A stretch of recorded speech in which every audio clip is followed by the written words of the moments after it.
Is it do the thing? Okay, yes, it is do the thing. Okay, hi everyone! I am sorry! Hello.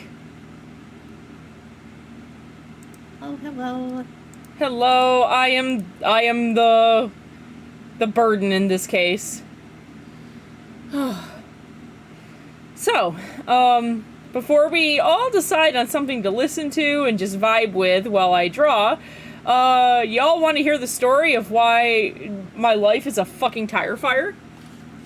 And why I'm late and apparently incredibly unprofessional? Yeah, that is exactly what we want to hear.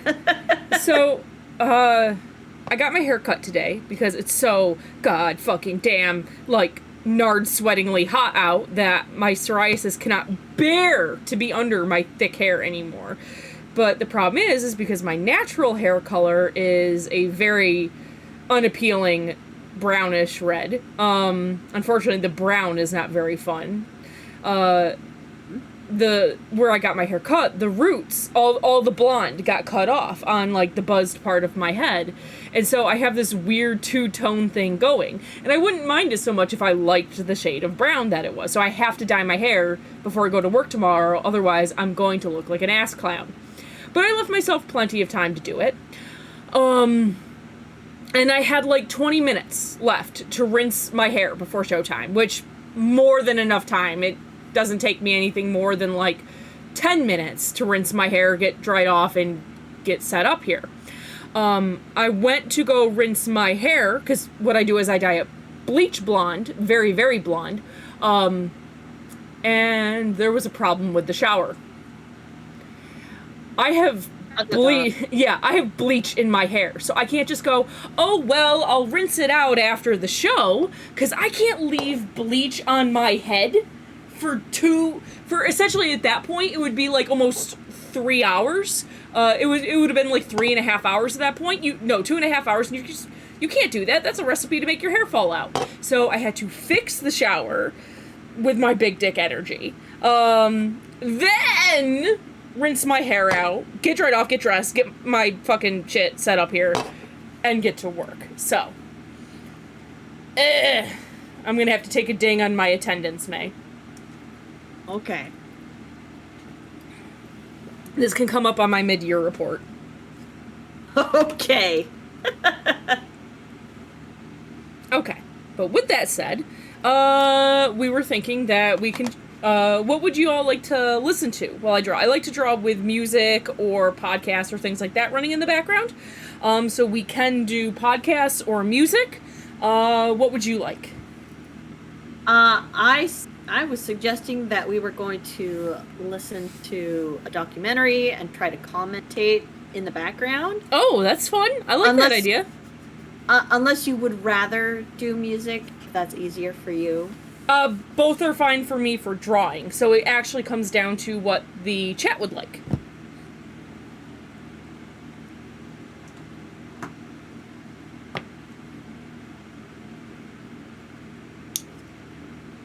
Speaking of, Lily, did we ever set up the PNGs for your OBS? We did. We didn't?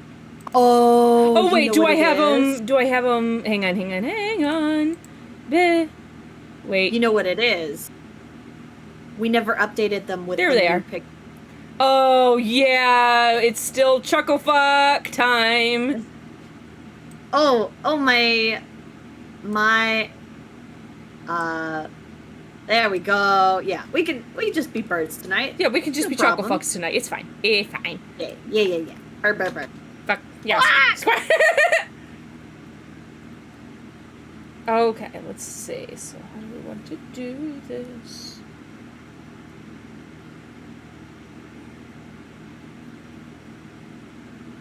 Do you need a link to the documentary? Yes, please. Por favor. Okay. Bird is the word, Danny. Yes. Yes. Quick grab link is...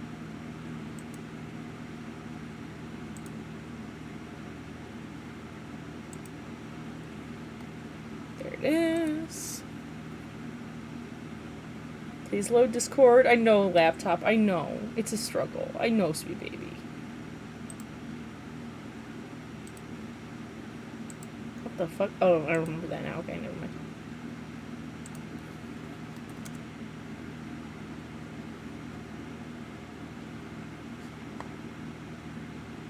Okay.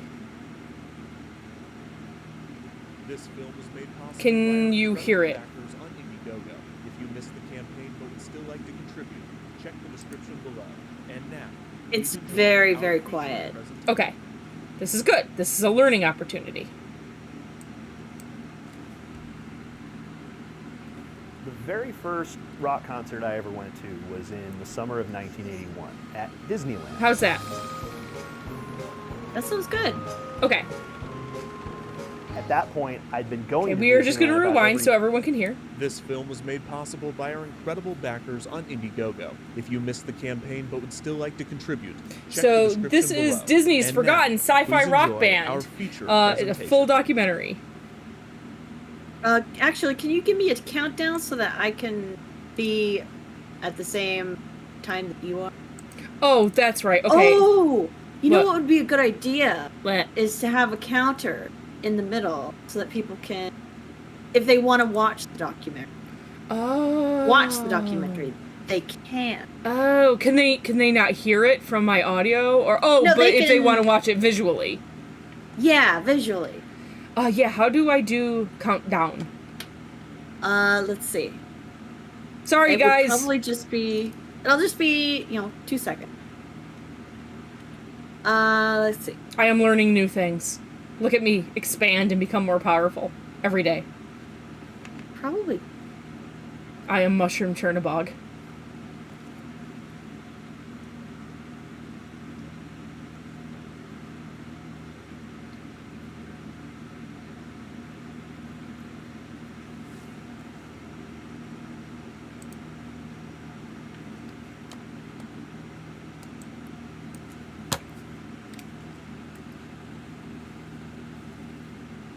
Could have thought of this before. I'm gonna give you up.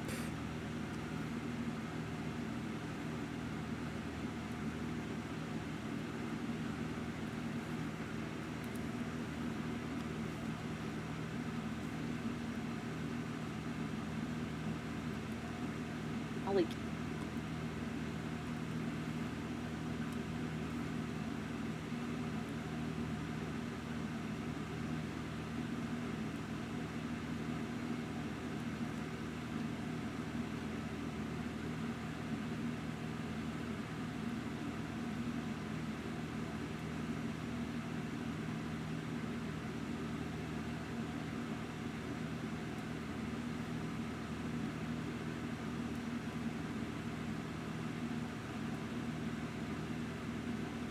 Not counting. Come on.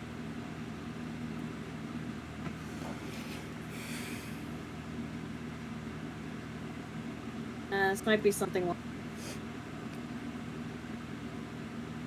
Just not playing nice. It's not something that we can do very easily. Ah, lo siento. Okay, so we're just gonna do the audio. Okay, so May for you, I am at 15 seconds.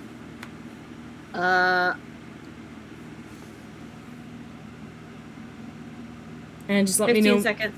And 3, 2, 1. The very first rock concert I ever went to was in the summer of 1981 at Disneyland. Disneyland. At that point, I'd been going to Disneyland! Disneyland about every year for about 5 years since I moved to Orange County at the time. I was only interested in the rides and stuff like that. But all of a sudden, music is kind of in my Yeah, brain. and who it's become a wouldn't be passion of only mine. interested in the as a kid? Tomorrowland's my favorite part of Disneyland.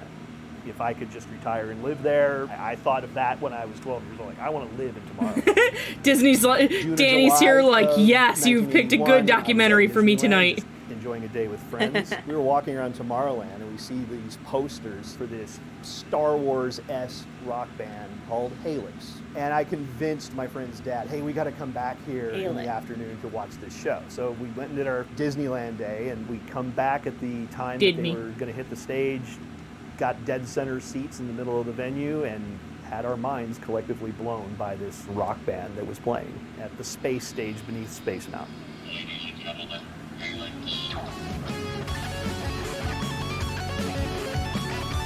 Ooh.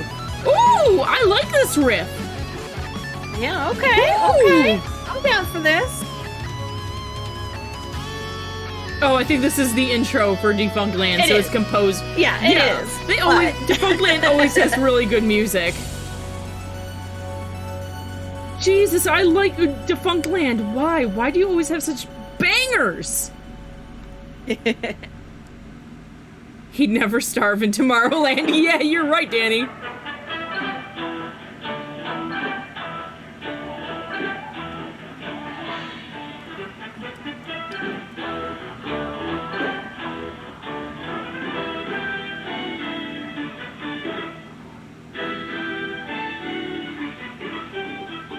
Goodness, what are these outfits? Oh my god. So 80s. I've always been a giant Disney fan. It's one of the first things I became aware of as a child in entertainment. Most important in my life was the movie Davy Crockett. We all wanted to be Davy Crockett, and we learned that song. Davy Crockett, king of the wild frontier. Second were Donald Duck cartoons. I loved Donald Duck. Everybody wanted to talk like him.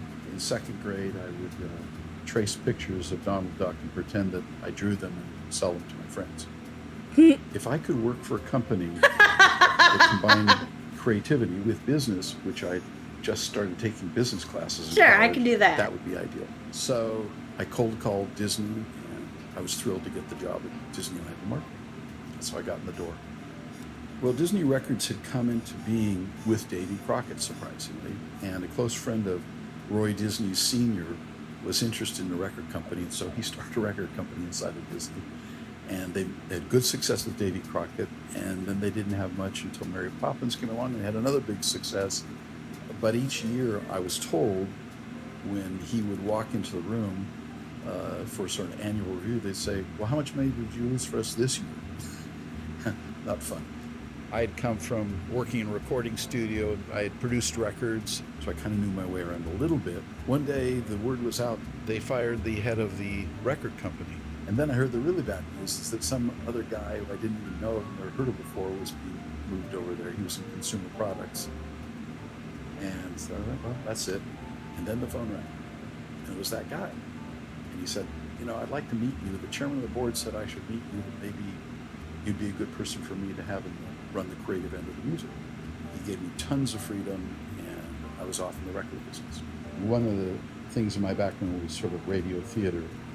A guy I went to college with, Jim Magon, also did radio theater recordings. I was dying to work for Disney. That was my big goal. I was just such a huge Disney fanatic that I probably would have worked for nothing. How much do I have to pay you to work here? You know, I was very excited. The reason they brought me in is they had just made a deal with Golden Records. Disney had made a deal to do 24 of them as read-along records. These little 7-inch, 33 1/3 records with a 24-page book. So that's what I did. I was pretty much the story record guy. Charlie viewed the smoldering sentries. Reinhardt's got plenty more of these, and we can't fight them all. Let's take the air car, Replied old Bob. So much of what Disney about was kind of book and record products. The music stuff came directly out of the movies. They had created other music, but none of it successfully. We thought, now that we've got the company stable and profitable, let's get back into the music business.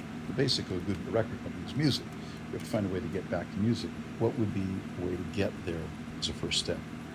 Disco had done nothing but get hotter, and we just had this funny idea of doing it with Disney characters.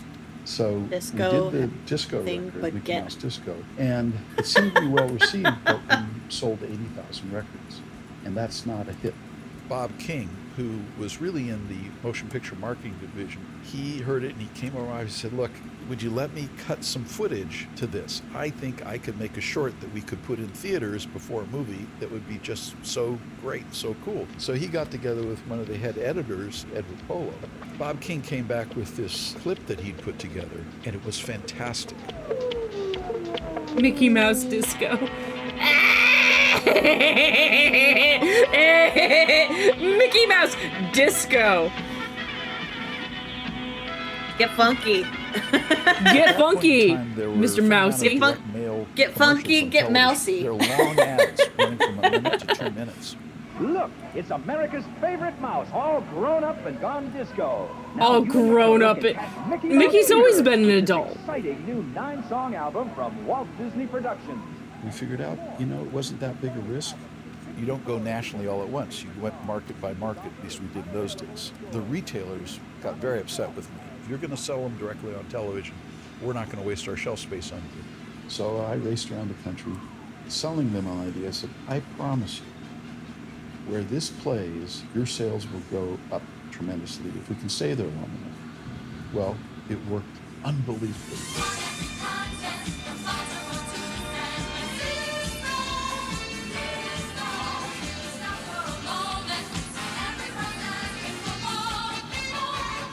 Mickey Mouse Disco was a huge hit for our company. We sold 3 million copies of that record. This made a big mark in the business, not just in our business, but we had offers from some of the biggest labels to buy our company. Seeing what we were doing, they wanted what we were doing to maybe apply elsewhere. Of course, we weren't interested in selling. We were doing really well ourselves, and the record business was kind of shaky at that point. Honestly, by the early 80s, I was getting to the point where if I have to do another read-along record, I'm going to shoot myself. I'd done everything I wanted to. I'd done Star Wars, I'd done Star Trek, I'd done Black Stallion, I'd done Charlie Brown, Jesus. Rainbow Bride. I'd done all these different projects for other Rainbow Bride and me. We began to think what we could do next that would be the next step of things. The basis of Judy Garland and Mickey Rooney movies often was, hey, I know what we'll do to solve our problem. We'll put on a show. And my uncle's got a barn, and I've got a saxophone, and my 2 friends can dance. We'll all get together and put on a show. We'll make some money, or whatever they needed to do, it would solve their problem. I'm gonna write a show for us and put it on right here in Seaport. How about it, kid? And it was really that spirit of, we work at this great place with all these unsung great talents. Let's put on a show. let's put together a band. Carson Van Osten, he's a fascinating guy who'd been a rock and roller, performer, who also turned out to be a great artist in terms of drawing Disney characters and other things. So I told him what I was thinking about. I said, I'm thinking about a band. It can't be a band that's based on talent like Frank Sinatra, because they wouldn't sign with us. It's got to be a show. It's got to be something that we can do visually, something we can put on television, something we can take on tour. There weren't many examples to look to. Kiss was making noise, definitively, but there was no Lady Gaga, there was no Janet Jackson, there was none of this, there was no Michael Jackson show, really. Everybody that did shows before were 4 guys in suits that looked identical and danced in rhythm together. So we were thinking something much more outrageous. So that was kind of the nascent beginning of thinking about what later became Haley's. And Carson began drawing up what this might look like. And we went through a lot of drawings. And said, what if we did this, what if we did that type thing, creative process. That's actually a really These are really dope. name. I am stopping to look at some of the plans that they had for this in the documentary, and the art is super fucking interesting. Not to work, because you're trying something so radically different than anything that's done. We need a producer who understands show production as well as record production, and we have to find somebody that is intrigued with the idea as much as we are. That eliminates almost everybody. So I went to my friend Sonny Anderson, and he came with 4 or 5 names, and I finally got to Mike Post. I'm walking on it.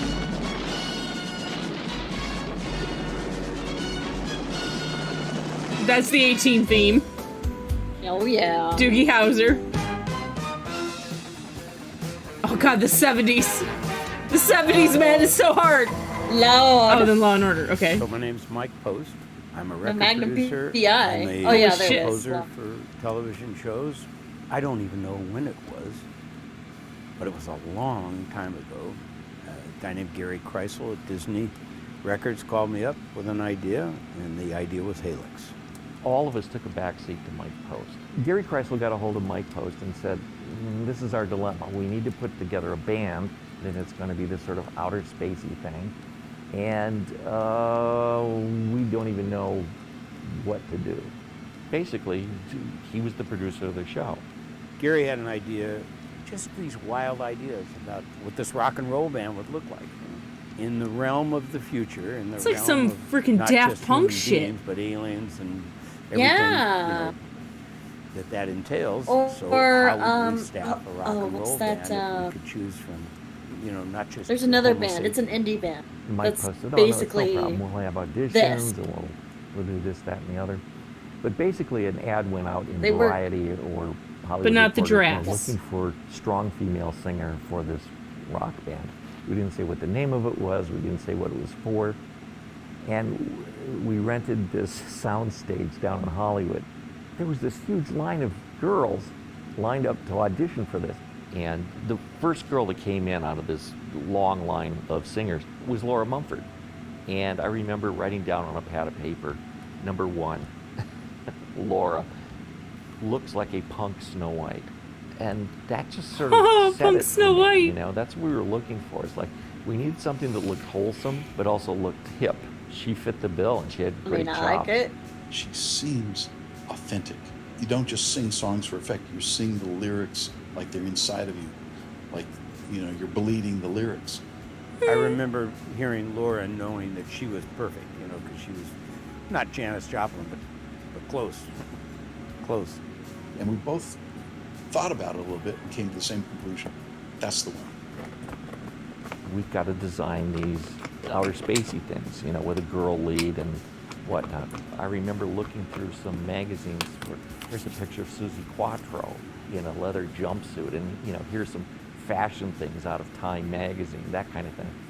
And we then went on a search for the rest of the band members. We needed a keyboardist, Okay. so Hey. Tom really came to the band through Laura. The question was, she's married to a keyboardist. Certainly life is easier if that keyboardist is her husband and not someone else, but is he good enough? And as we got to see with Tom, as we had more experience with him, suddenly we found out actually he wasn't just good enough, he was really good. We were worried because it looked like all he would do is sit there and play the keyboards on this little cart. So we wanted a kind of an entrance. EWRP. So I ended up that's, going through that's a the name lot of the of space magazines band. looking for golf carts or maintenance cars. They And I work with found Danny's one, sex band. and we wanted to mount all these different It's keyboards really on it, good. put lights on it, and make it look all fancy. And I go over to this manufacturing company. I show them, and I say, "This is the cart we want, and these are the keyboards, Make it look all and we need fancy. this built." Now, He's this like- company's the one he's that like a keyboard put together tank. The Main Street Electrical. Yeah. That's a big project, so they were used to doing these elaborate things. So when he said to me, "So how do we do this?" And I was like, "I don't know, you did the electrical parade." As far as developing the characters, obviously the bass player, we wanted a Yeah, large sorry, person Frey, that could we be had to start a something little bit late. akin, Sorry. cousin of Chewbacca. So that's why we got a furry guy. Wasn't hairy, he was furry. So the next I went over to That's makeup not to Chewbacca. work with Bob Schiffer, This is like who was the makeup a artist. cross at if Disney like at the Chewbacca time. fucked a Bob was badger. supposed to make this huge Wookiee suit. And I remember him scratching his head like, how am I going to make this thing? What do I use? How are you gonna play What, the bass in that polyester thing? fur, what do I use? And they decided, Oh. nope, it's going to work best if it's yak hair. And it was not cheap. So we built this gigantic suit, and he's up on platform heels and everything. And he had this whole head built. He and looks they like went a around his eyes, which were, they put black makeup around it. Put this head on him. God, I can't what even the imagine fuck? how hot it was to be inside that Oh suit God, and it's trying to nightmare play fuel, bass. guys. Oh, God. It's nightmare fuel. For Don't Laura, look. she's going to just wear cool clothes and be herself. Great. Hardest one is the bass player, Roger.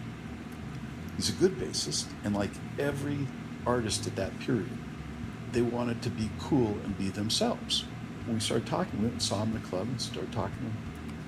I said, wait a minute. You want me to wear this costume, this bear suit? Bear suit. We're going, yeah. He said, I'm not doing it. As you can see, nothing's changed. White hair, it's all the same. I did audition, I met Mike Comparing Post himself to a and picture of auditioned, the suit. and the rest of the folks involved.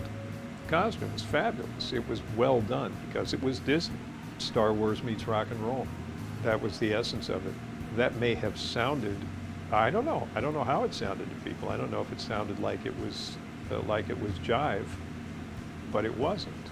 I don't know Crazy? how seriously you can take something like that, but it wasn't supposed to be. We eventually came up with a percussionist who was also a gymnast. I think, I may be wrong, but I think that was, again, Mike Post, that he was looking for something more unusual to happen. Yeah, but hearing that this guy was an acrobat, it all started to come together. And then we found out later he was more than just an acrobat. He was really something quite special. I think everyone was kind of impressed with Tony Good. because of the stuff he could do. His on outfit is even worse looking. Yeah. I guess you were never meant to see it up close, Hi, I'm to Tony be fair. Coppola. I was the yeah, I percussionist in guess. Helix. I guess I was mostly the visual part of the show. When Helix came along, I was about 6 years into a dance career.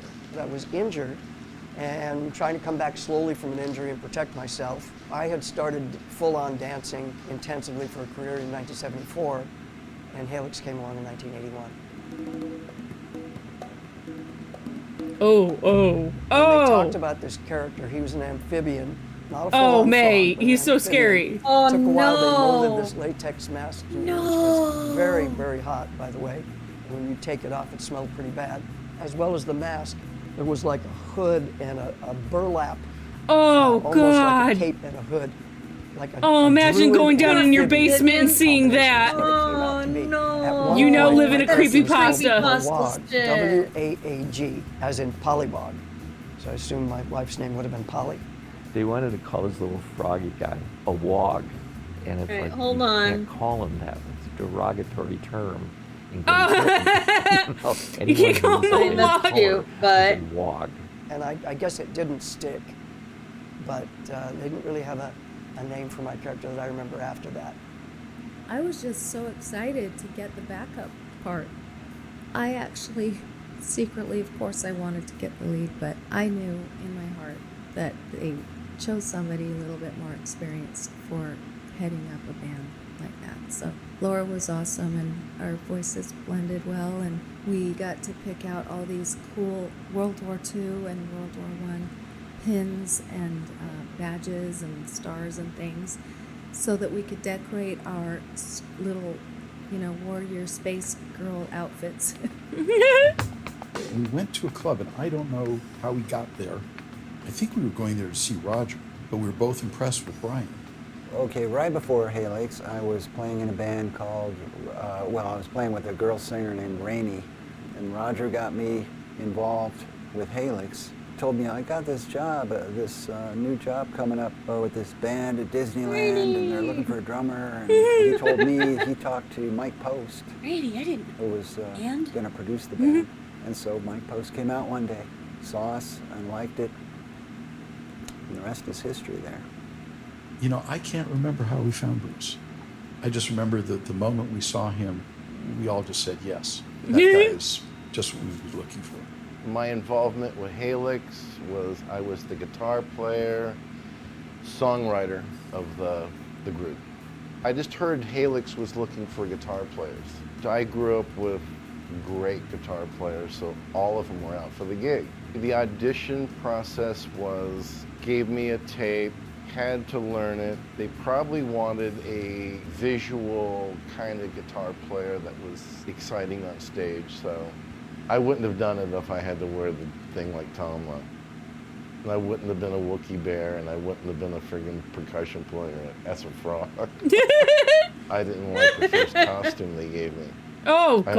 almost refused to wear it. Oh, God, Everybody had a sir. costume except You the look like drummer. a gay Christmas And it tree. was kind of like, well, okay, Do I just come up with my own costume, or do I wear my jeans and my T-shirt like I'm comfortable playing in? Or they decided that because Bruce I was threw a not going to picture wear in that the outfit, they were going Discord. to put me in that outfit. Oh boy. So they put me in the they made him outfit, the gay and Christmas it was tree. Oh immediately no! uncomfortable, because what it had was these big, puffy kind of tubes that ran across your torso. And it was in the tubes on the shoulders and stuff like that. And what it did is it interfered with my movements, my drumming movements that I have. It's not spacey. It looks terrible. Told you he looks like a gay Christmas tree. Now we're talking. It does.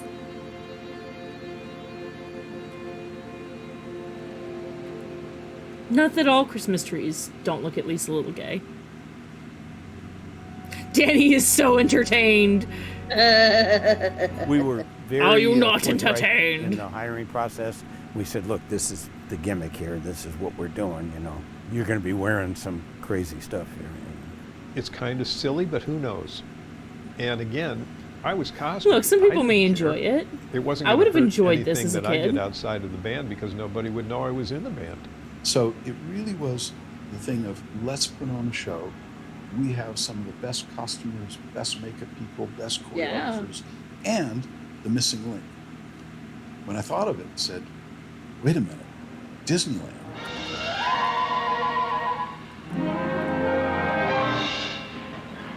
Hi there. You know, this is one of my favorite times of the day here. Just about sundown. I like to be around when the lights come on. It seems like a new kind of magic takes over in Disneyland after dark.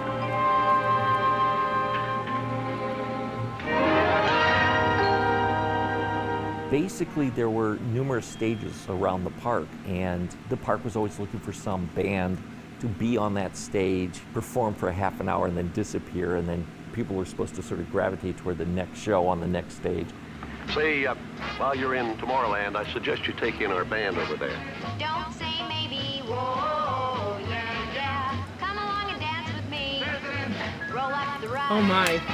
Gonna rock, do the rock cha right now. Yeah, yeah. It started out as a Tomorrowland stage. It was there before I started working there. They had a lot of different acts there at nighttime because they used to do a lot of name talent. Then, when they built Space Mountain, they put a stage in there called the Space Mountain stage. And that's where Halix performed. Only big acts that kind of came through Disneyland played Space Mountain. It was like a little amphitheater, a small Greek theater, outdoors, wasn't enclosed. All the other bands that I knew played Disneyland played the smaller stages. This was the big stage for Disneyland. We did the Kids of the Kingdom during the daytime. They did Disneyland Azure Land, which is another Kids of the Kingdom show.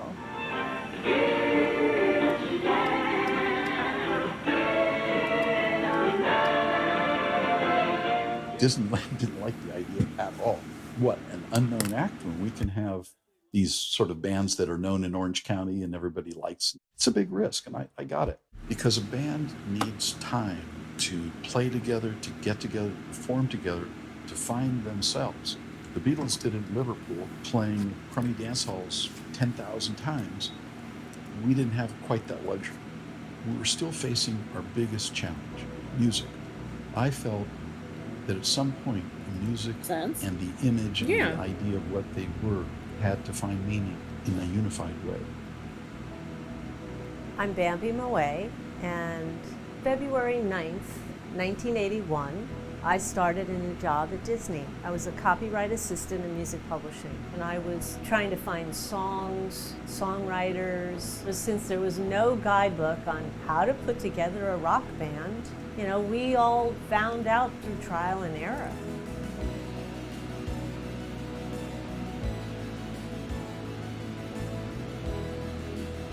Put together a rock band for dummies. Yeah. For the final setlet, Halix used a variety of songs, including Lightning and What Is He Hiding, co-written by the band's guitarist Bruce Gowdy, Anytime at All by the Beatles, and a song called Jailbait. Jailbait, oy. Hear it again, because she put her own spin on it, and it coming from a female voice was really like kind of turning it on its ear and giving it a really fresh feeling. I'd been told by a number of people, if you really want to get good creds as a singer-songwriter, you got to do some writing for Disney. I said, well, I'd love to work for Disney. That's great. Okay, then you need to contact this gal. She's in the publishing department. Her name is Bambi Moe. So I called up Disney, and I said, hi, my name's Jeannie Cunningham, and I was told to call Bambi. So they said, well, yeah, come on in, and if you have It's any funny. demos, She works for bring them with Disney you and so her that we name's can hear how you Bambi. write. So I put it on, and I was pretty proud of myself because it was fresh out of the box, and put it on. And they're listening to it and tapping, and then they fast forward it to the next song, and then listen to a few bars, and then fast forward it to the next song, and listen to a few bars. And then it was very nice to meet you, and we'll get back to you. So I'm thinking, okay, they'll get back to me, and I'm looking forward to an opportunity to work for Disney. And when the next phone call came, they said, oh, by the way, we have selected Jailbait. This is I believe this is the demo. Wait a minute, did you say Disney wants to do Jailbait? Jailbait. You have to wait till you're older. You'll understand, baby, I want you, but you're jailbait? Listen to the guttural. What the fuck, Disney? It's almost very edgy.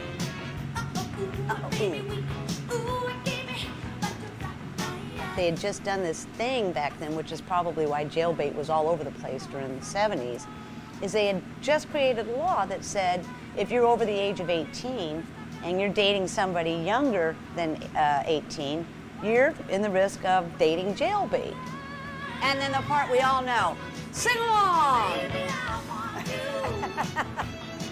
But you're jailbait. Oh my. Who's gonna sing this? This is like right up there with Oingo Boingo's I love little girls. Of excellent musicians, excellent singer. It's like the Wookiee's gonna be 7 feet tall. The Wookiee? Yeah, he's the bass player. The bass player. Okay. And yeah, and the keyboard player has and they show the stuff, and I'm thinking, oh, that's good. That's being really serious. Okay, well, it's Disney. Don't be afraid of your mama. Please. What was I thinking back then? And I said, but Jailbait, are you sure that's going to be appropriate for a kids theme park? Oh, sure, yeah, and everybody's going to be dressed up in Star Wars characters stuff. And I thought, okay, that's fine. Jailbait at first was not something that I thought would work. So I went to Ron Miller, who's Disney family. He listened to the song and he said, yeah, I get it, it's a close call. He said, really, when we get down the road, just playing it as a live performance, I'm not too worried about it. He said, if we get complaints, we have to pull it back. I was never 100% comfortable with it, but it was a pretty good song. I mean, it's not a bad song. It's a little it's funny. Like it's a little, yeah, it's a little risque for Disney. Yeah, it's like Oingo Boingo's little girls. Like they're not serious. They're joking. So we would see these guys dressed in prawn suits. So we were all really hyped up on it.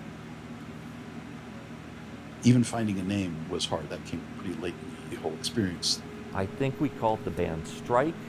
We called it Starfire. I suggested Squad, which stood for Schuyler Ward Air Defense. I mean, we had all these wacky names. I think there might have even been a contest or something, or a... That's dumb. Starfire was way better.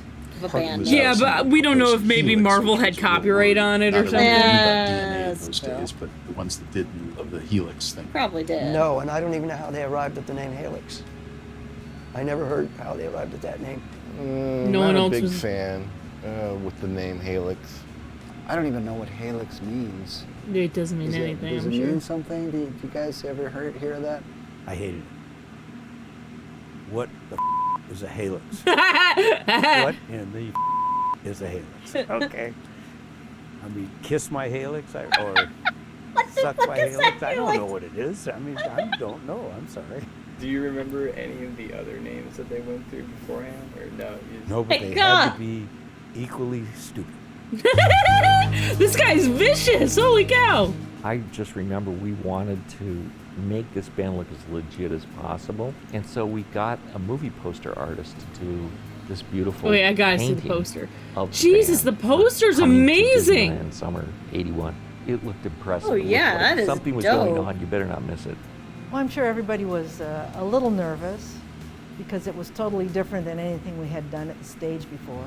We had rehearsed a lot. We probably Going on. You better not miss it. Did I Well, just I'm sure reverse a little everybody bit? was, Sorry. a little nervous because it was totally different than anything we had done at the Oh, stage Santo, I'm before. sorry. I must we hit had the rehearsed a rewind lot. button. We probably felt prepared. What time the are you first at? night you do any I show, am any production, where your mind goes is all the tech 31. and the Yeah, I'm lighting gonna and pause. the sound gonna happen. I have paused at 31:08.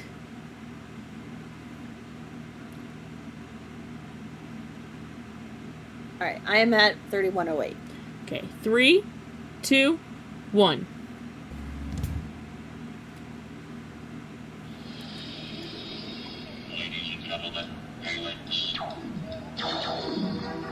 Ooh. After months of preparation, Helix began performing at Disneyland on Horrible June venue 20th, for a new 1981. band because people are just milling about and passing by. Nobody goes to Disneyland and sit down and spend time watching a band. Night, They're eating Danny. hamburgers Nighty at the Tomorrowland stage. It was, it was like what you really don't want is a dinner theater audience.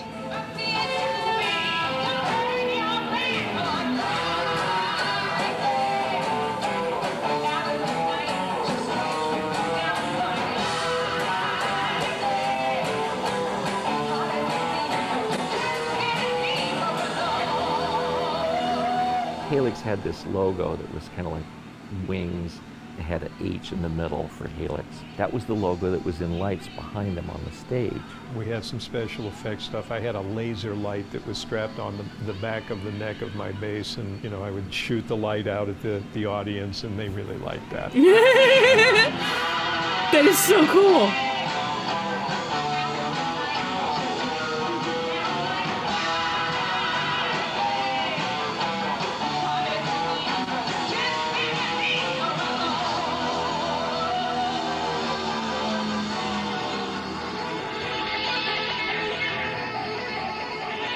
They used to spray fog on the stage, right? And they wanted me to kind of jump in and ramp up and I think end on my knees. But this spray that they used for the fog machine was oil-based. So when I came in and ramped up, I slid all the way through the stage off the stage. We did a few experiments. We listened to Oh, a lot no. of other people's music. Hope he's okay. I hope he was There a song okay. by Billy Joel, I think it was called Just the Way You Are. And it was a very mellow, romantic sort of song. Don't go changing to try and please me. Oh, that's a good Billy Joel I thought, tune. I could see Laura at one point to break up the show singing that to Roger. That would be bringing together who they are and so on and give it a different meaning. Billy Joel singing it, it's like, you don't have to be something special. Don't go change. I think the first lyric is, don't go changing to try and please me. So it's a weird process of searching that sometimes works and sometimes doesn't. I'll take you just the way you are. I remember one particular thing. They had an a cappella thing that we used to did. I think we did it once, maybe twice. One of the songs that they did, we originally heard it on an album by the Bothy Band, which was a hot Celtic band around that time. Celtic?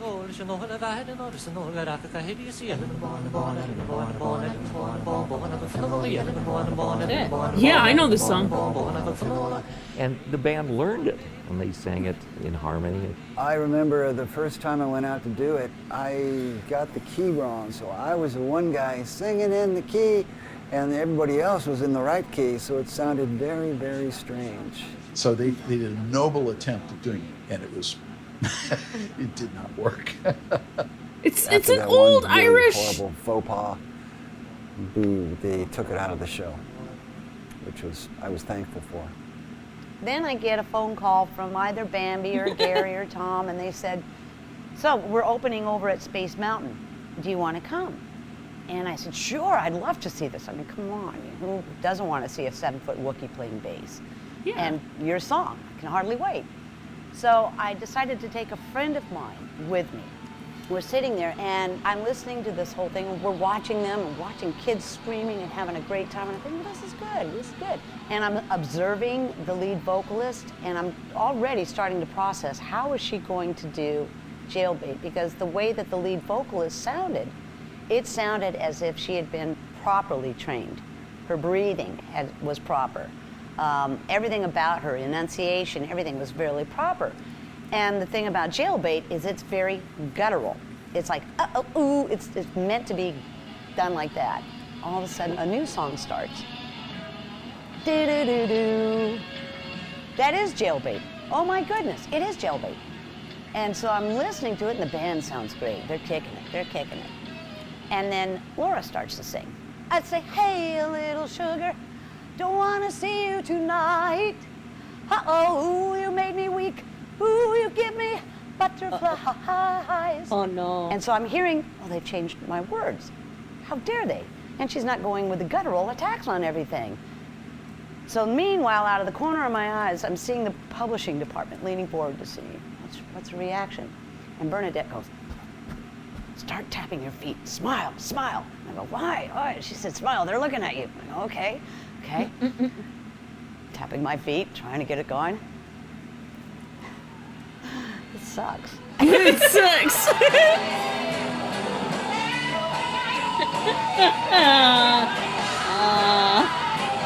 Poor lady. I mean, it was never... I don't know why they picked that of all her goddamn songs. Yeah.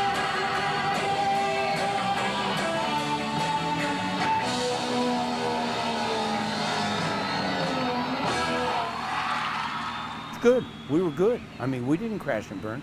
You know, I think there were a couple of technical things. In fact, I know there was. It was really hot under the lights in the summer, and I would usually lose about 5 pounds of water weight every night. I think we thought we were okay. I thought that we were doing the best we could, and you know, we were fine. The audience reaction was pretty decent. This was, I don't want to use the word artificial, but it was manufactured. But after a while, it did get a groove. Lighting stuff didn't work, and some of this stuff didn't work, and that stuff, and we definitely improved on the mix as we went along. It's art. It very rarely is perfect the first time. That's fucking true. I'd like to thank everyone for coming to our show tonight.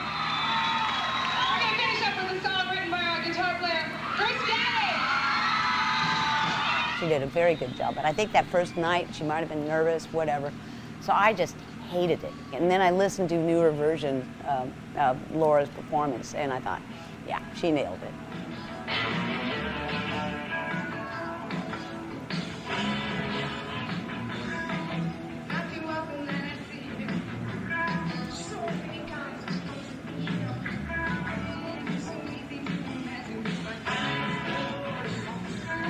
I wasn't expecting an audience reaction. I was expecting get them on stage, get them experiencing what an audience is like, which is for good or for bad. As a real entertainer, you can't be going up there saying, oh, I'm going to be a good entertainer because the audience loves me. That's not the way it works. You got to be, I'm going up there and I got to make these people love me. Mm-hmm. And they learn from how the audience responds to you. And they did.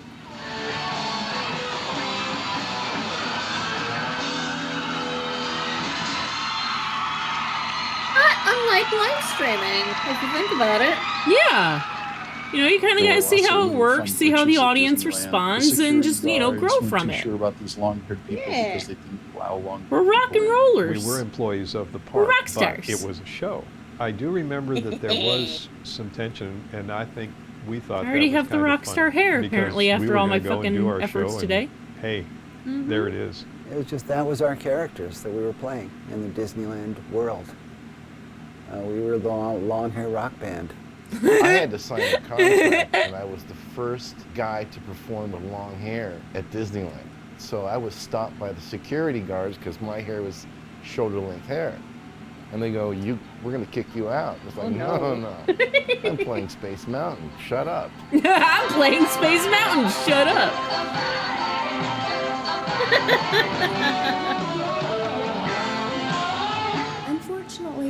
think everybody involved was as proud of it as I was. You know, they were a little bit more, it's cheesy, it's Disneyland. But it really wasn't cheesy. I mean, it was phenomenal. I had moments when I had to really encourage the band. Look, I know you felt it was very disrespectful when this guard asks for your ID because he looks at you and doesn't believe you could be performing here. But they have a whole nother business they're trying to accomplish, and that's more important than my little band. You know, I wanted to do all this pyro because, you know, that's just... It's a rock and roll show, you know, you got to blow stuff up. But, you know, they had really strict rules. I mean, really strict rules. And we were looked at in the park as like lunatics because it was all barbershop quartets. And, you know, the rock and roll that was put on at the park traditionally was really kind of milquetoast. Ladies and gentlemen, Disneyland proudly presents the Kay Austin Show. All right, now, ladies and gentlemen, please welcome direct from the Grand Ole Opry in Nashville, Tennessee, Kay Austin. Thank you. Boys, knowing that your door is always open and your batteries be the one. Hey! We had to be extremely careful with any sort of sexiness to the act or the language. It was really, really restricted. So it was our job to push the boundaries and their job to hold them. Just too loud, it's seeping into other venues and other... I go, well, you know, we're a rock just can't show. Play this music quietly. I mean, it's just not going to happen, guys, you know. It's rock and roll.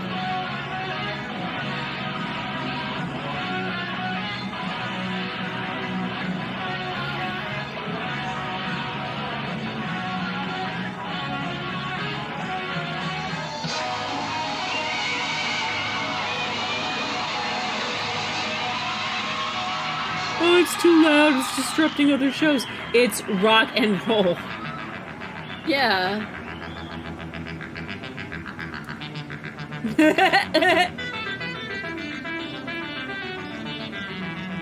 Tom Do it was up, in Iron this Man. remote truck, and he was dressed as the stormtrooper.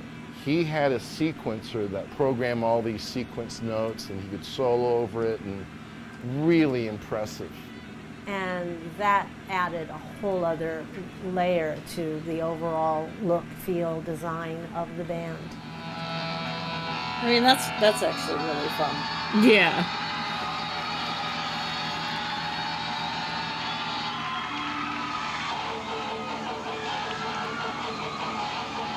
The drum riser was kind of neat, and it would rise up and blast smoke out of it and stuff like that, and the lights would flash on it as you're playing.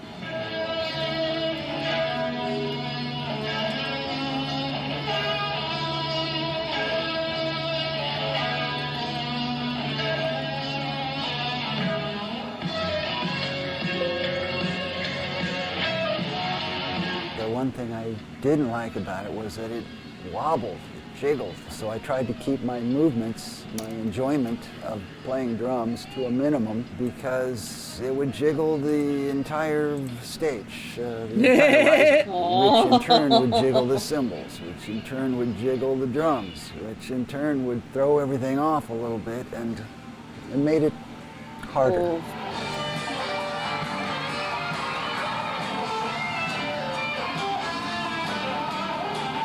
Well, the fans, to use an old expression, it was teeny boppers. Bruce was probably a big star with the teeny boppers. He had the jailbait experience, which is he would have these girls who we didn't know how old they were propositioning. Oh, God. I do remember getting a lot of fan mail from girls.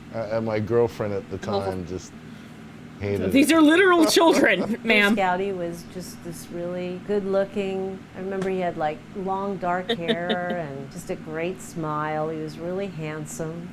I like Bruce and all. I'm looking but at I the think art, Lily. personally, for me, It looks good.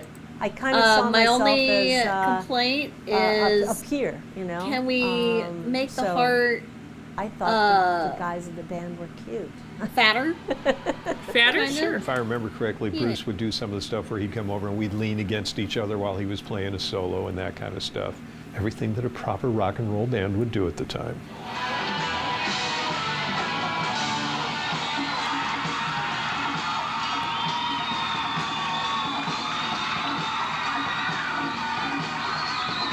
Like that?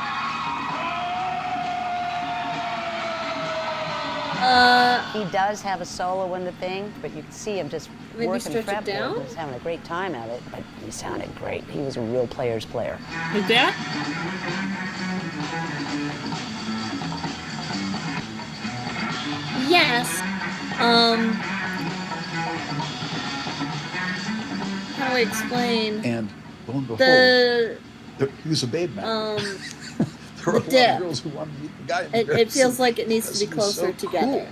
All the guys If that I makes know, you couldn't pay them $3 million to get Like dressed that? up in a Wookiee suit with some kind of flashlight at the end of it. All the guys I know, they would have been way too Yes. macho to pull that off. Like that? But they pulled it off, and they did great. And I would, get down on my knees and lean back no. and put the bass up in the air and play and What stuff. part needs to be closer together? This part down at the bottom or the part up at the top? The top part. Like the V part. It feels like it's too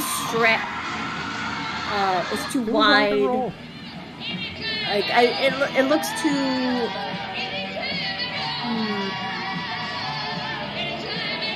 I Like had this? congas, I had bongos, which they programmed to make that different those sounds. start- These were the it is looking old-fashioned better. drums, and you could hit them, and they could program them to make all kinds of ripple sounds or screeching sounds or whatever they wanted. Yeah, that looks And then better. I had a lot of little instruments, handheld cowbell and shakers and things like that. And they allowed me to be more visual. I could move away from the congas and bongos and stuff.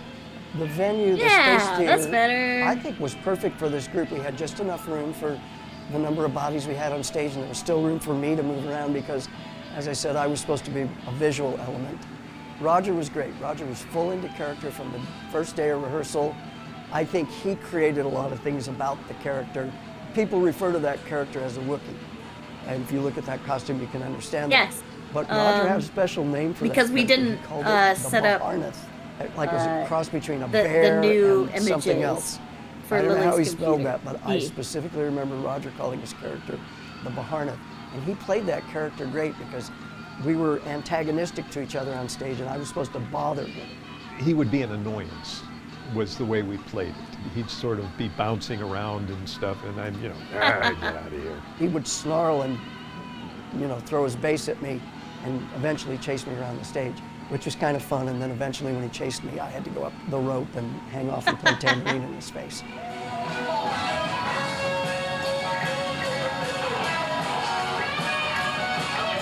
Okay, that's actually really fun. Yeah, that's really funny. I get it. Oh And God, he's some images are nightmare still fuel, nightmare fuel, but- yeah. There's no question about the talent of the band. The players, and every one of them, including Laura, every single one of them was a really great musician.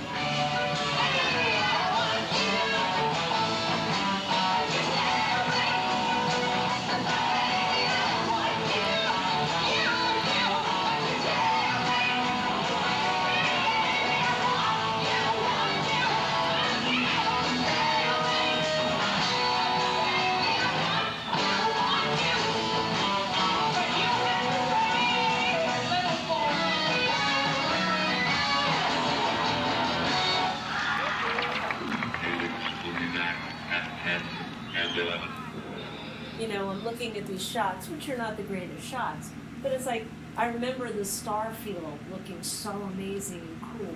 The picture doesn't necessarily reflect that. It's funny looking at this. I have a memory of it being bigger than this, in a funny way.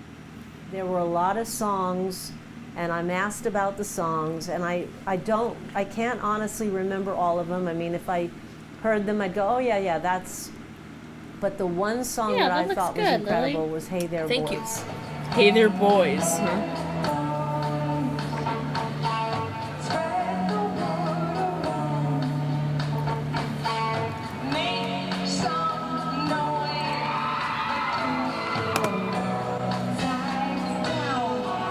Because I'd watch the band playing each night, and it seemed to be the one that got everybody really, really excited.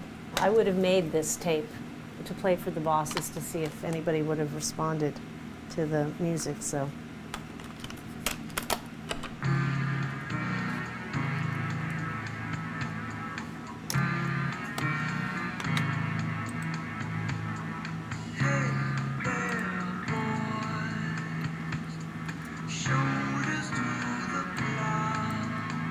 It's a cool song.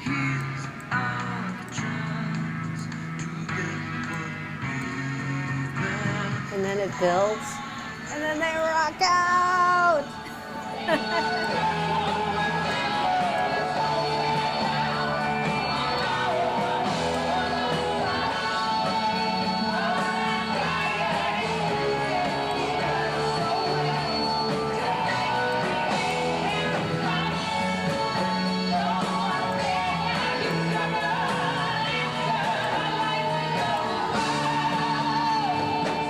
Laura really was the anchor. She held it together.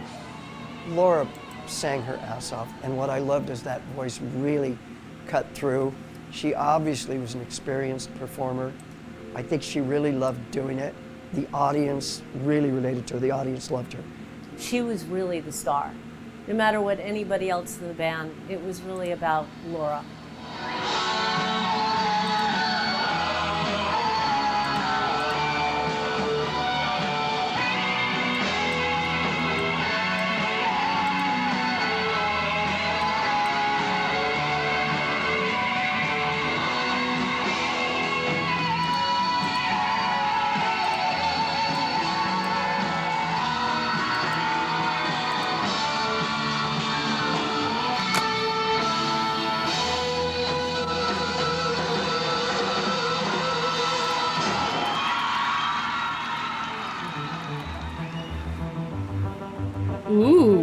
Ooh, I like this track.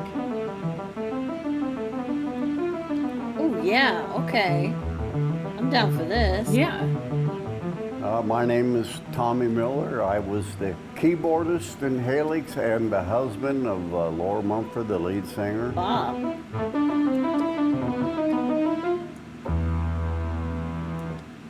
That's basically what I did for my sequence, is just that.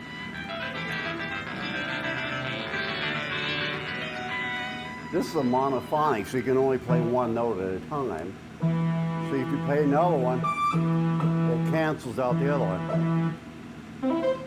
I would play a sequence into the sequencer, so when I had my feature during the show, I would drive this cart up to the front of the stage, had these aircraft lights I'd switch on. I had 2 buttons to blast CO2 out. I'd push the button, that sequence would go boop, boop, boop, boop, boop, boop, boop, boop, boop, you know, and I had it a certain chord pattern, and then I would play along with it, so it kind of sounded like switched on Bach.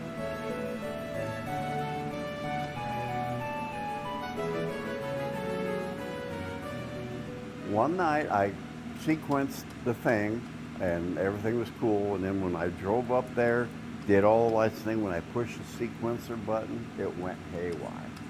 It just went random, ding, ding, ding, ding, all over the place. And it was something I couldn't play with, so I thought, what am I gonna do?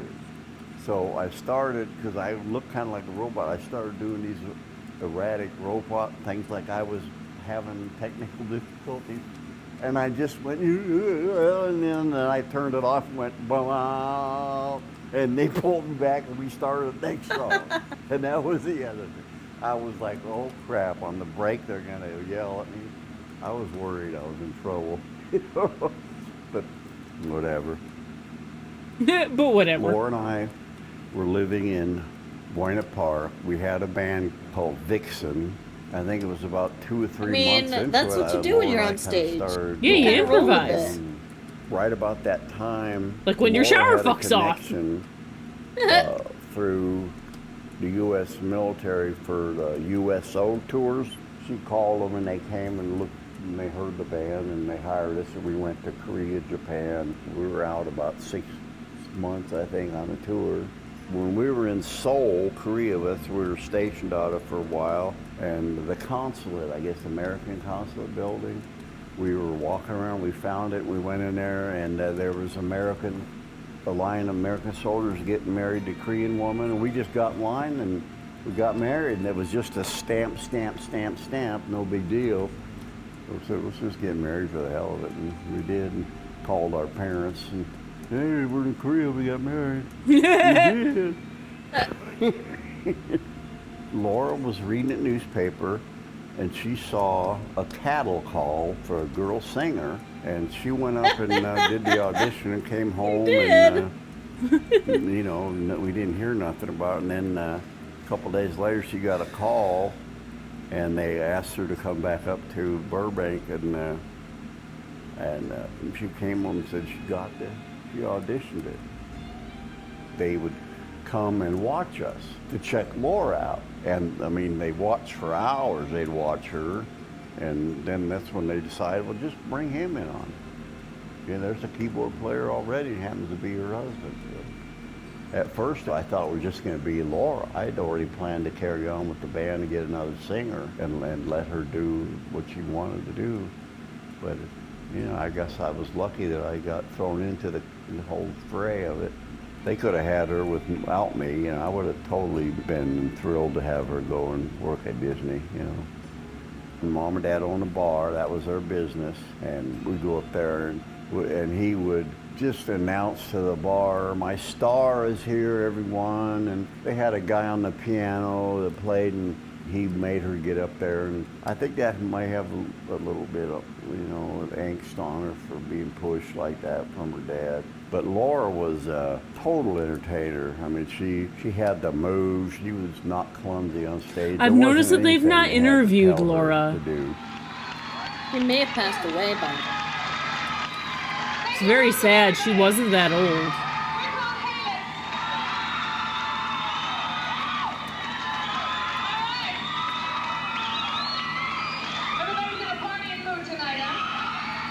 Sometimes I felt I was brought into it, so they thought it would make my wife happier if I was around her. She had somebody familiar, because it was kind of it was put on her a lot, you know. She was going to be the star of it, and she had the fortitude for it and stuff, but I guess they may have thought that me being around would help her with all that, but hell, I'm not going to stand in the way of anybody succeeding in what they were meant to do.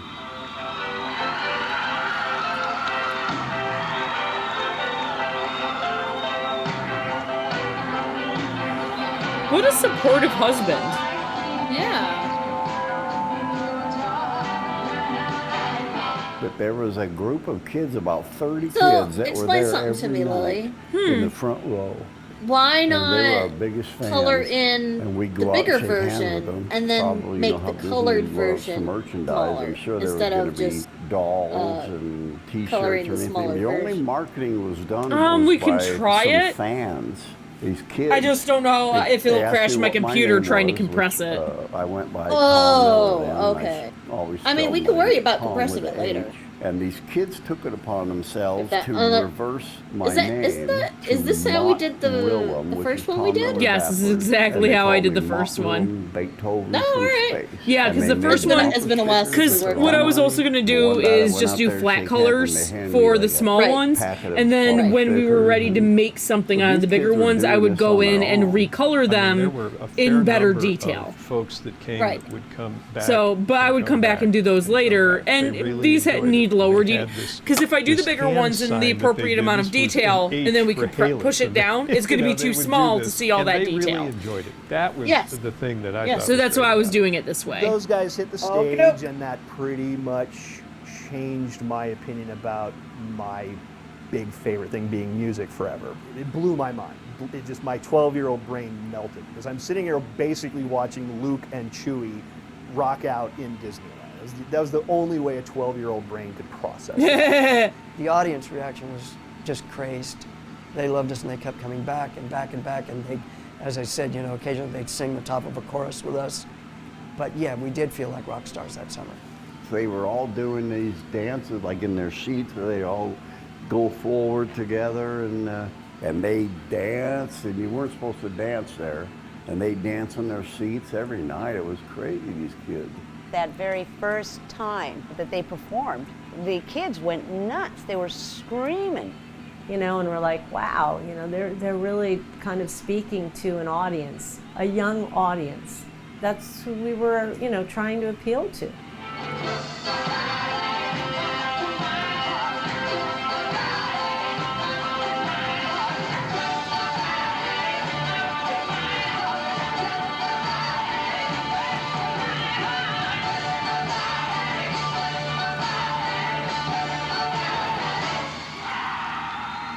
And we were put on the Disney stage as more of a showcase to show us to Hollywood, to get another label in on it.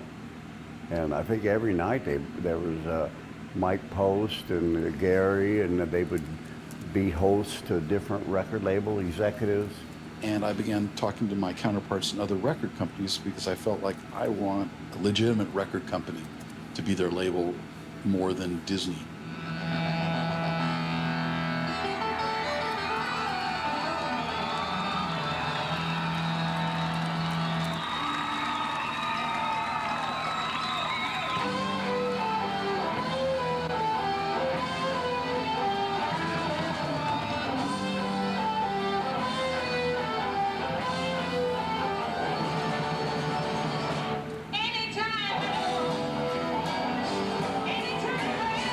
So we would invite record executives down, you know, ranging from lukewarm, I don't get it, to, wow, I get it, this is really interesting, it's so different than anything else that's going on. I think in the end we were down to, I think it was at Warner's, that and one other offer, but one just came one night and said, I'm signing him, great. So we were off and running. This was real rock and roll. We wanted it to feel that way. And so when they were planning to be distributed by Warner's, that gave it a legitimacy that Disney Records didn't necessarily have. You know, Disney Records is the world's biggest children's record label, but not necessarily the right label to be distributing Helix. And the unifying factor was really Laura. Laura was just emerging as a star. So by time we were finishing the record contract, they said to us, look, we really just want to sign Laura. Oh, wow. They only wanted Laura. That's sad. This is not a band of equals. This is a band of Laura and the group. And that was concerning because everybody had given their heart to it properly. And so we had a frank talk with them and said, look, we will have to find ways to compensate you as it goes forward, but this is the reality. It's Laura. And then when we're done at Disneyland, we'll start recording and we'll be set by then.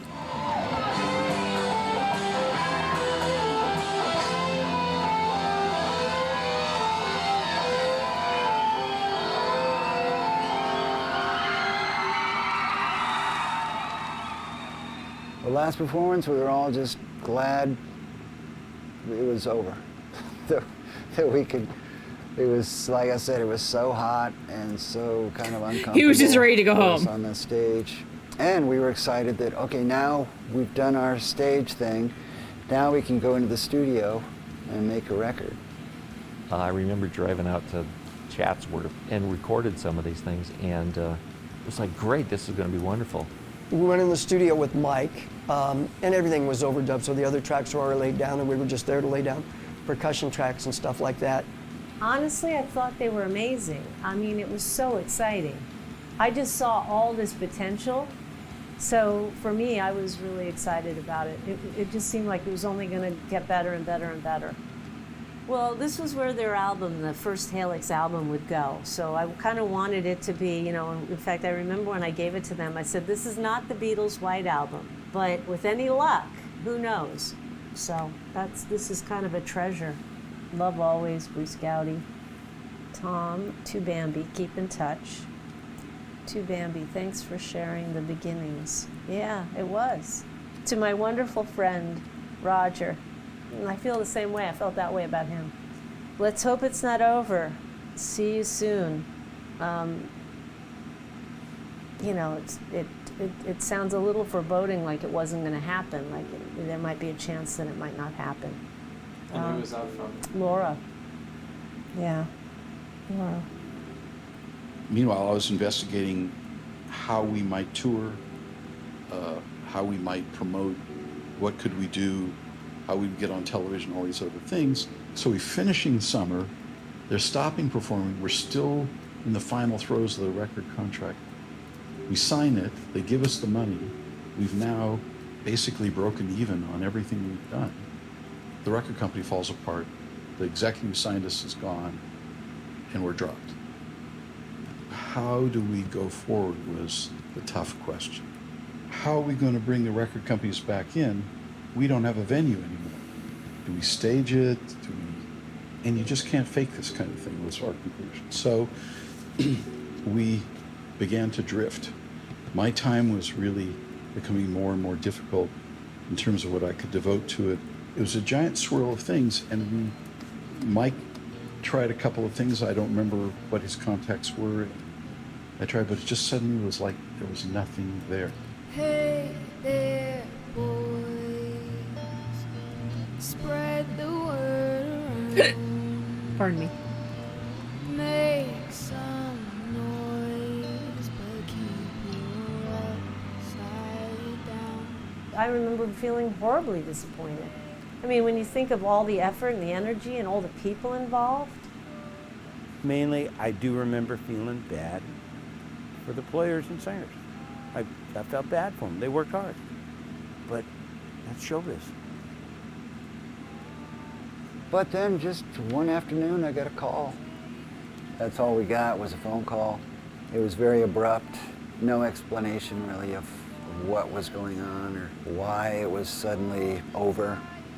I think I got another job. Disney just said, you know what, we're done. What do you want to do? Do you want to continue? And it's like, well, I don't know, I need to make money. I need to make money. That's when my next situation came up. Well, we knew it was our last performance of that run at the Space Theater because, you know, the weather changes and all that summer, you know, they shift over. But I don't think we knew that that was the last thing the band was going to do. We all kind of went into a funk and didn't really communicate with each other and went about our ways. We went to the four winds, man. Everybody went back to what they were doing before Haley. Laura got a job as a waitress at a restaurant. I started branching out and playing in bands in LA, and she was more still hooked to Disney. She felt that she couldn't be involved in other projects because, you know, if Disney called, she wanted to be on the ball with it. Well, for the individual band members, they had a realistic perspective because they were band members. And that's what they had done before. They'd gotten gigs, play for 2 nights here and wait a week and maybe get something there. It was a very uneven world. Laura had come from, it was really like a whole nother world because suddenly she's a star. Take a good look, remember there's nowhere down on our own for the top. All the tired excuses we've learned so well. Tonight we make them stop. No one cares how you struggle after the lights go out. So heads high, boys, our night has come. It was a kind of paralysis because here she was with a record contract, and it wasn't like you could just go out and be Laura Mumford and get another record contract. It was a record contract as Laura Mumford of Halix with Disney behind you. That was part of it. Without that, I don't think there was a direction. So days turned into weeks and weeks turned into I don't know how long. The other band members went out and just could get work as musicians. Laura was just really torn, but she was waiting and waiting and waiting for something to happen. And ultimately, the bad news was nothing was going to happen. It was over. We gave her her chunk of the advance from the record company, and that was it. And Laura got the news that the Disney thing is over. She got to keep the money, and she took her money and ran. And we got divorced, and Like I had her dog. She came by and got the dog, and went outside and talked, and she kind of apologized for running away. And by then I was all good with it, and and I didn't see her for probably 13 years after that. There was definitely an effort was made to see. It broke how, her heart, it sounds like. They could bring Laura into other projects. She did sing, I think she made her Disney Records debut on Mousercise, and she sang on Ducks Dance 2.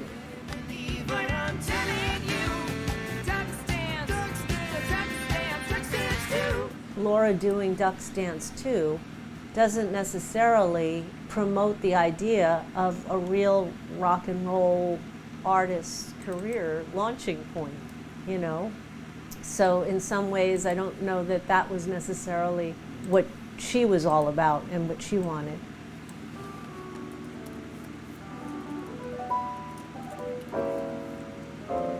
I'm not mad at her or nothing.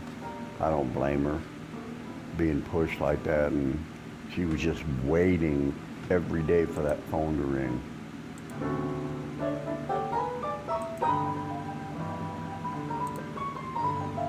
She'd come home, that was before cell phones. She'd check that phone machine, see if Gary called or anything, after her shift at the restaurant. And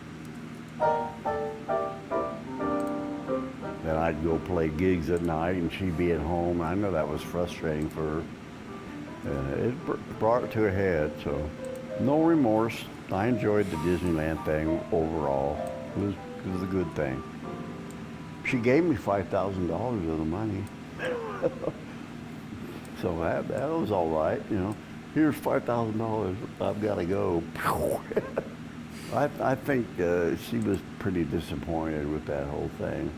Enough to want to run away from LA and run away from Disney and run away from me. And I don't think she was in contact with Bruce or Jeanette or any of the friends that we made from the Halix thing.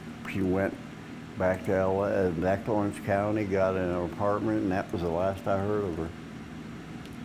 Pretty amazing.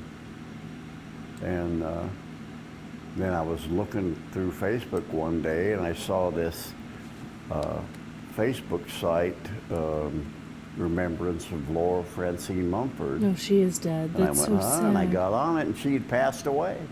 And that she had moved to Colorado, and I guess had some complications with diabetics. I heard about Laura Mumford. I had no idea she was gone.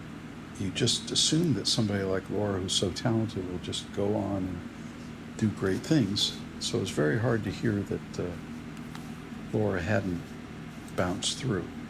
And her friends had put this Facebook thing together. I was her only husband.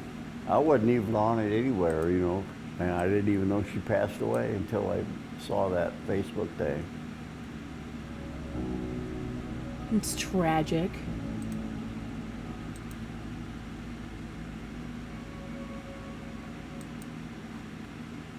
My life was like a rocket that just kept going. And so you sort of feel like it will keep going for everybody else when you're on that rocket ship. I just, I didn't have time to stop and look around and stay in touch. And it was one of the things, it's funny, when Bambi told me that about Laura, it was one of the things that reminded me why I stopped. I stopped because I didn't have enough time to have a long lunch with anybody. I stopped because I didn't have time to talk to friends. I didn't have time to read a book. I didn't have time to do what I considered what I really loved in life. So it was really hard to think about Laura out there without the support that we had given her, carrying on in a very different trajectory with a very different outcome. Really tough. It's hard to even think about.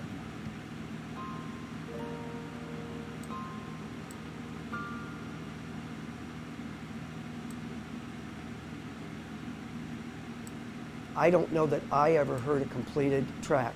I heard us live on stage, and I don't know if they recorded live on stage tracks for sound as well, but I never heard a completed track. I wanted to believe an album was out there. I'd read rumors that demos were recorded, so I figured someone may have saved them, someone may have trashed them, because that was very common practice, especially in the 70s and into the 80s, of masters not being used, just being dumped. Before CDs, record labels generally didn't save a lot of masters. I'd like to believe that I would eventually get to hear something, but until that day presented itself, I figured maybe it will, maybe it won't. I don't know if it's gone. I don't know where it could be found. I was stunned that you found anything. If somebody come to me and say, I heard about this Helix, can you show me some stuff? I have nothing to show. I wanted to keep the jacket. They wouldn't let me. What? They claimed it was like $10,000. Maybe back when, maybe so, but it's like, no, sorry. Didn't even let him keep his damn jacket? It was probably tailored for him? Those bastards. First of all, I'm not a hoarder, and I took everything that was on 2-inch audio tape and went, nope. There's never going to be a bunch of nerdy young people that come around and want to know about Helix or hear it. Hello, ladies and gentlemen, and welcome to Podcast The Ride, the show about theme parks hosted by 3 childless men in their 30s. I'm Scott Gardner, joined by Mike Carlson. Hello. And Jason Sheridan. Hi. So I'm at a meeting with a producer, and we get off track and discover that we're both Disney nerds, and we start trading this reference, that reference. Do you know about Videopolis? Yeah, of course. Trying to best each other. And then he says, well, obviously, you know about Helix. I said, no, I do not know about Helix. His next sentence, he just tosses it off like it's nothing. Oh yeah, that's like when Disney tried to do like a Star Wars kiss. Anyway, he keeps talking. A Star Wars kiss! I am stuck back in Helix land. What the hell is this? I go home, I open my laptop. The first picture I see, so entranced. And I know that there is something bigger here. I'm so excited you guys don't previously know about Helix. Look at this. Is wild. This. Check the Twitter. I remember Scott texting us like, hey, did anyone come across Helix? And it's not a word you encounter regularly. If they were playing now in the theme park, I would make everyone see them every time we were there. I do that with much less good stuff in theme parks. So I would have had to do it for this. I told the guys, this needs to be seen.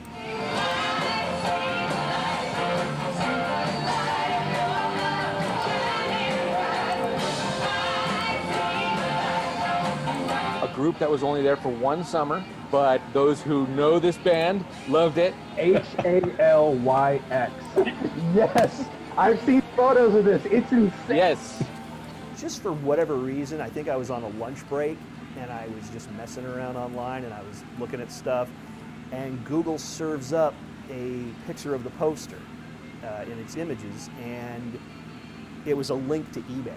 $10 plus shipping. Okay, click. And lo and behold, I won it, and it shows up, and it's the exact poster that I saw around Tomorrowland, pointing you to the space stage in Tomorrowland.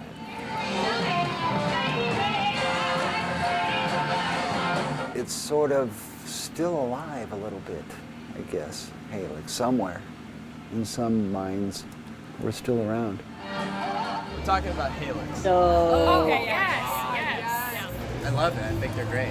I honestly couldn't believe that it was real. Wish they would come back. I would like to see them in action someday. The cult is building.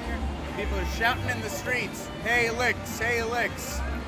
I think it's wonderful. I think it's really cool.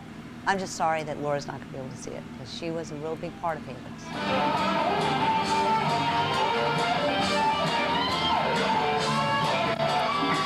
That's really sad that she didn't make it and it kind of crushed her life.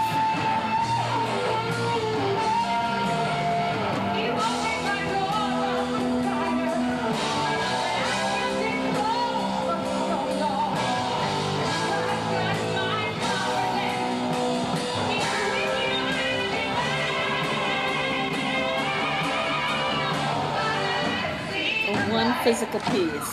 What is it? Laura's jacket. Oh. I've been doing this my whole life. I'm 74, and I've been playing since The I was one 6. thing that remains. You can't It's play just me any Laura's music I jacket. don't understand intellectually. And in a way But that's kind of very the art of it is poetic, like, God, because what? Laura's the one that doesn't So remain. meaningful and moving, emotional. I feel so sad about Laura. You can apply that same magic and same mystery to why something makes it and why something doesn't make it. There is a big, giant part of this whole thing that is magic, and sometimes the magic just doesn't happen. She's probably the best singer I've ever seen or been around. You know, I still bring her up In to a people. way, I it said, God, probably- I wish my first wife was still alive. Probably Talk broke about a his singer. heart, you know, her losing I grew up to belt 'em everything. out. Fucked up her marriage. Helix was not a fucked up the rest of her success. life. It was not a disappointment. And it's not bittersweet. It was a joy from beginning to end. I wouldn't trade that time, that experience, that pleasure of being with those people, trying to do something creative and getting as close as we did. It's what it was. It didn't keep on growing. It grew to a point and just had to stop. All shows come to an end.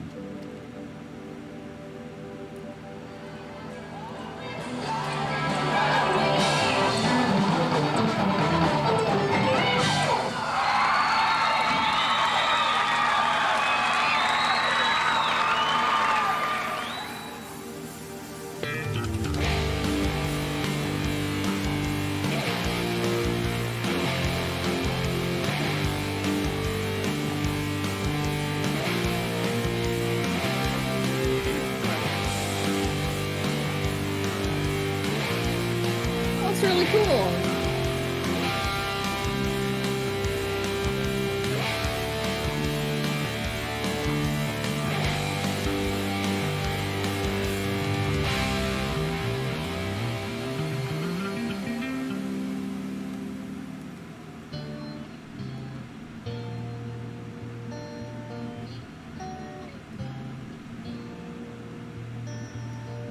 Hey there, boys, spread the word around. Make some noise, but keep your upside down. I said, hey there, boys, shoulders to the crowd. Here's our chance to get what we've been wanting now. Take a good look, remember there's nowhere down. On our own for the top. All the tired excuses we've learned so well. Tonight we make them stop. No one cares how you struggle after the lights go out. So heads high, boys, our night has come. So get set, boys, let the curtains rise. Bodies poised, ready to hypnotize. I said, hey there, boys, steady on we go. Here's our chance to get what we've been wanting. So take a good look, remember there's nowhere down. On our own for the top. All the tired excuses we learned so well. It's kind of sad in the end. Make them stop. No one cares how you struggle after the lights go out. So heads high, boys, our night has come.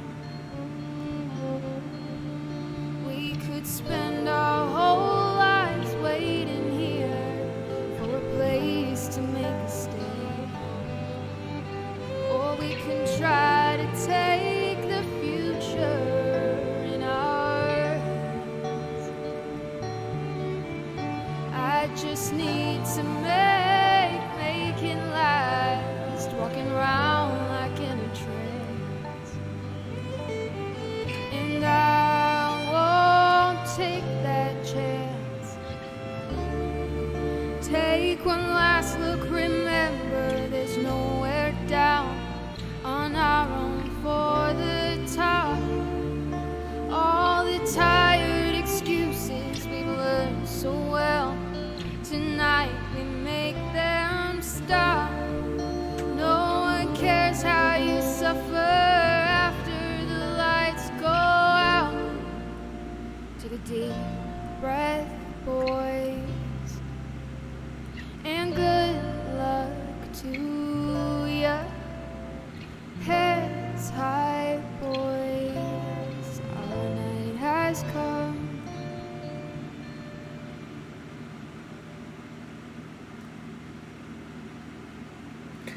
Wow. I don't think a defunct land has ever made me feel so much. Yeah. I have like very big feels right now. The Greek symposiums. Yeah, what the Jesus' fuck, Last Supper. Woodstock.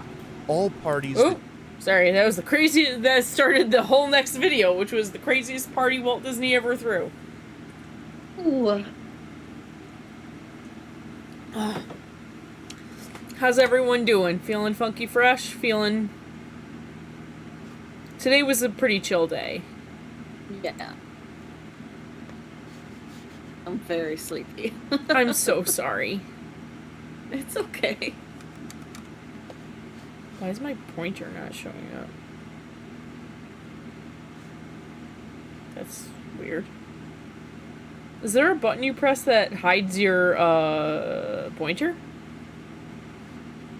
Oh. Help. I can see it. I can't. Well, that's weird.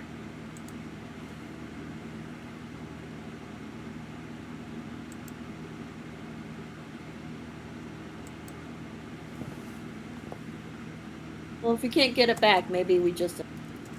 It's pretty...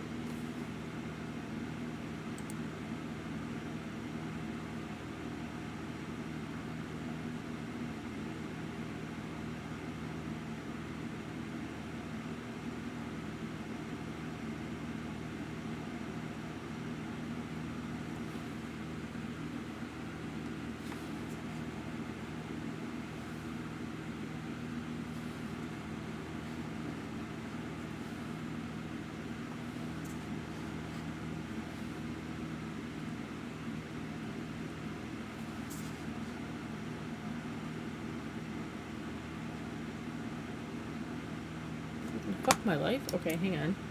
Okay, I can see it again when I put my pen down. Hmm.